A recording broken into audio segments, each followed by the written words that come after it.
खूप चांगली आहे. महाराष्ट्रातला पहिला प्रकल्प आहे की त्याच्यामध्ये नोकऱ्या दिल्या. कुठेही आजपर्यंत प्रकल्प झालाय आणि त्याला नोकरी दिली असा एकही प्रकल्प नाही.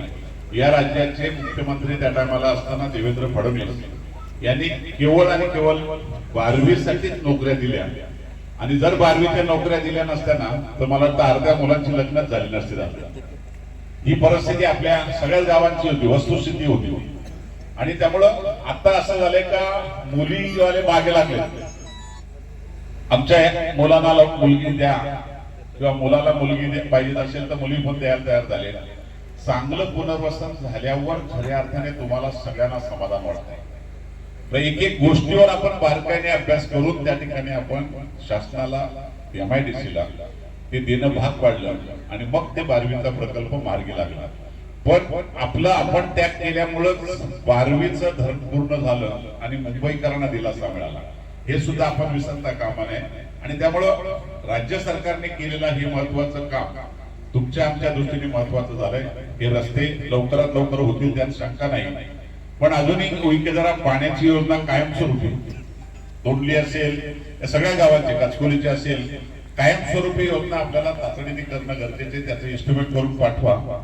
आणि मी आता एक तुम्हाला सांगितलं कान्होल काचकोलीचा रस्ता तो एक जोडण्याचा राहिलेला आहे, त्याचा एक प्रस्ताव पाठवा. मी मंगळवारी मात्र आता आहे, मंगळवारीच मी तुम्हाला शिवना पत्र देतोय. याच्यातलं जे तुमचं काही सेविंग असेल ते पण वाढून देऊन एकही कोपरा आता कुठला राहता कामा नये अशा प्रकारचा तुम्ही अजूनही मला सांगा किती पैसे लागतील. त्याला पैसे नक्कीच मंजूर करून घेऊ, कारण परत परत मागायची कधी गरज लागली नाही पाहिजे. अशा प्रकारचा आपण सगळ्यांनी चांगला विचार करूया.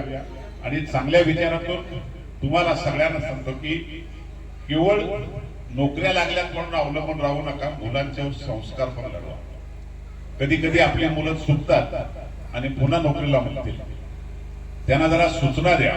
चांगल्या ठिकाणी गेले काही मुलं तर त्या MIDCच्या हेड ऑफिसला आहेत ना, अधिकारी सांगतात का साहेब सगळ्यात चांगली मुलं काम करतात, कौतुक करतात. पण काही ठिकाणी नाराजी पण माझ्याकडे येते. तर तुम्ही सगळ्यांनी तुमची मुलगी असेल मुलगा असेल त्याला सांगायचं ही नोकरी एक दिवसाची नाही, तुझ्या आयुष्याची ती देणगी आहे. ती चांगल्या पद्धतीने सांभाळ तर तुझं भविष्य चांगलं आहे. कारण आपले आता 7-12 संपले, आपल्याला दुसरा पर्याय नाही. नोकरी हाच महत्वाचा आहे. आणि म्हणून आपण सगळ्यांनी चांगल्या विचारातून मुलींना एक चांगले संस्कार घडवा अशी विनंती करतो. खरं म्हणजे तुम्ही अजूनही भाग्यवान होणार आहात. दादा आपण लातूरचा रस्ता काढतोय ना, तो यांचा मशाजवळ शेतून काय घेतोय आता भाऊ, लातूर बदलापूर नाही तो आता वशीला आपल्याला कोणी लावला तर असं नाही भाऊ.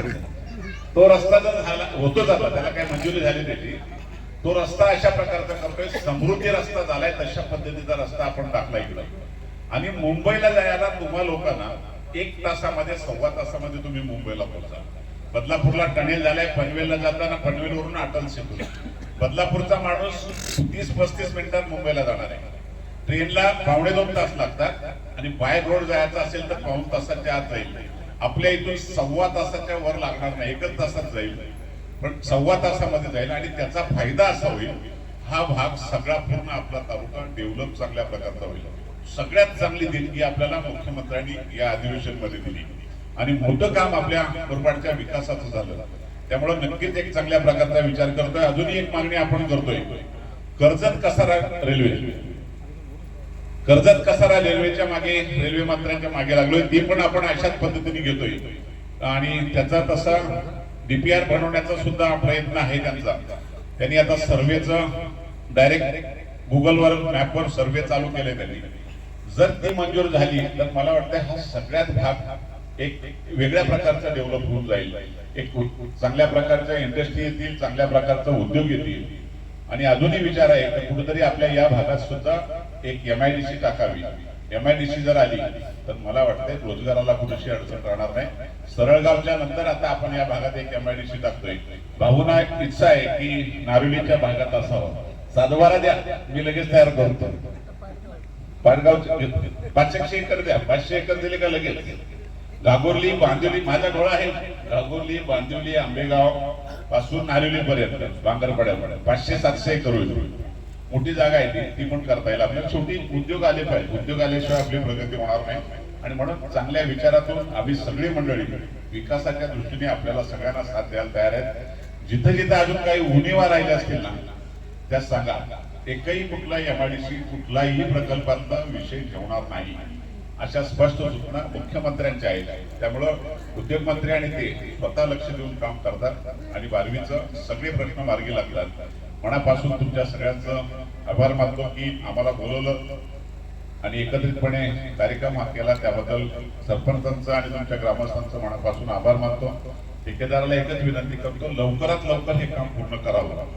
लवकर काम पूर्ण केलं तर चांगल्या पद्धतीने लोकांना त्याचा उपयोग होईल. पहिला तो गेटाच्या वाडीचा रस्ता हा महत्वाचा झाला पाहिजे, तेवढंच फक्त आपण करावं अशी विनंती करतो आणि थांबतो.